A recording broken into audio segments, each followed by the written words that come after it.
So I think it's important to be able to understand that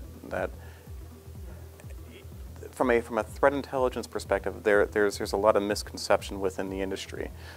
So when you talk to clients and organizations and agencies about how they use threat intelligence, they're really just using threat data. And so it's I think important to be able to understand definitions associated with threat intelligence. So you have threat data and then threat information and then threat intelligence. So threat data is really an IOC. It's an email address. It's a known bad IP. All right. So this is in some way, shape, or form something that is known to be bad. And then through that, you initiate blocking mechanisms within the Security Operations Center to be able to make sure that known bad doesn't happen within the organization. So then threat information is understanding the context around that threat data. So that campaign that's associated with that email address or that domain IP and so on and so forth. And so people to say, I know that this actor, whether it's a nation state or organized crime or hacktivist, has these tools, techniques, and procedures associated with their mode of operations. And so that provides kind of an understanding of why this known bad is inherently bad. And then finally, threat information or threat intelligence is really understanding from an organizational perspective what you're trying to protect. All right. So understanding your data stores, understanding your crown jewels, so to speak, but also understanding from an organizational perspective, what the actor might also be interested in as well. And so what you consider crown jewels may not necessarily be what the actor considers crown jewels.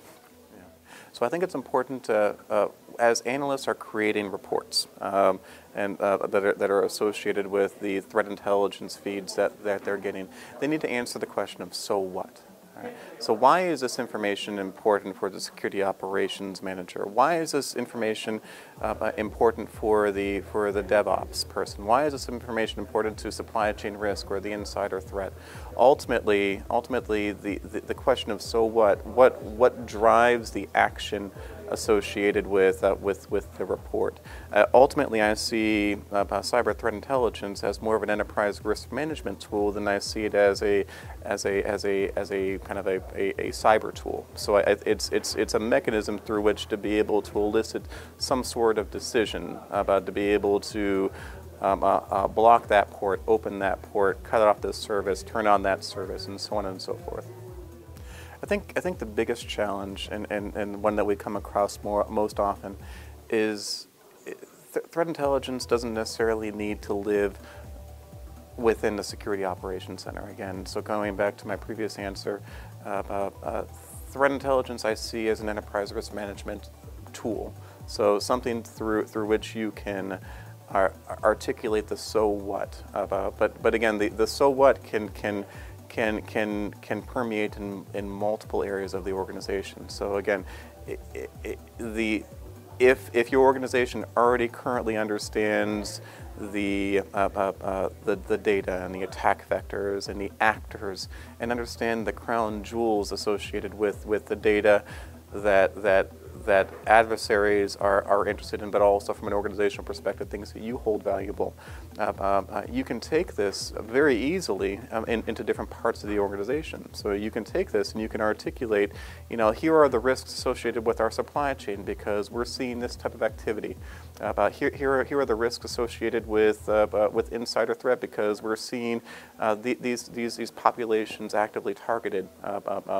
We're seeing challenges associated with, or here are some ways that you can articulate, the ways to be able to enhance the DevSec process, DevSecOps process through more meaningful security controls applications. We recently published an article last year on within the anthology that talks about cyber threat intelligence fusion.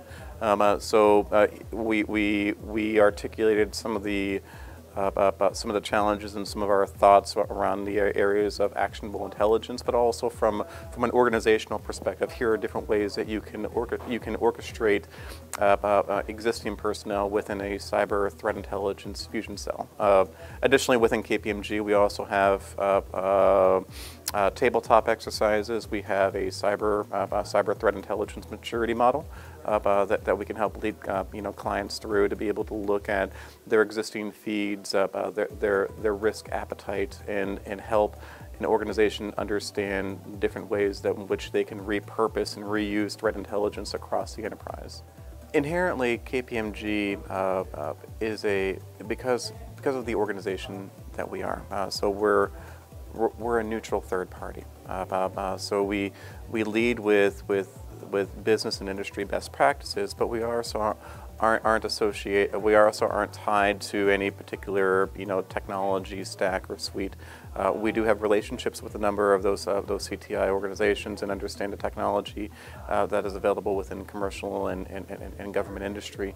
But ultimately, when our clients call upon us, they want to be able to understand how CTI can be impacted and influenced by the business.